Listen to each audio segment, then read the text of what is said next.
Super star Mahesh Babu హీరోగా త్రివిక్రమ్ దర్శకత్వంలో తెరకెక్కుతున్న లేటెస్ట్ మూవీ గుంటూరు కారంపై ఎలాంటి అంచనాలు ఉన్నాయో తెలిసిందే. గత కొద్ది రోజులుగా ఈ మూవీ మ్యూజికల్ ప్రమోషన్ లో భాగంగా పాటలను విడుదల చేస్తూ వస్తున్నారు మేకర్స్.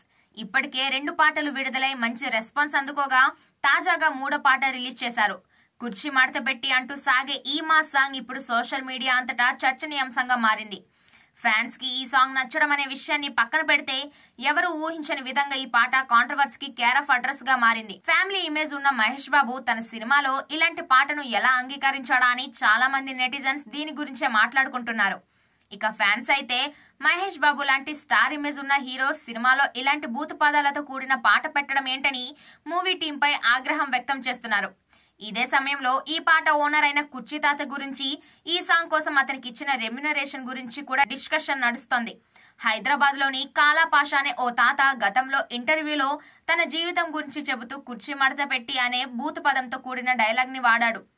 ఇది సోషల్ మీడియాలో రీల్స్ ద్వారా బాగా వైరల్ అయింది. దాంతో ఈ డైలాగ్ కాస్త ఫేమస్ అయిపోయింది. ఎంతలా అంటే ఈ తాత అసలు పేరును మర్చిపోయి అందరూ కుర్చీ తాత అని పిలవడం మొదలు పెట్టేంతలా ఈయనకి క్రేజ్ వచ్చింది. ఇప్పుడు అతని మాటల్ని పాటగా మార్చేశాడు తమన్. అయితే ఇందుకోసం కుర్చీ తాతకు తమన్ 5,000 రూపాయలు ఇచ్చాడట.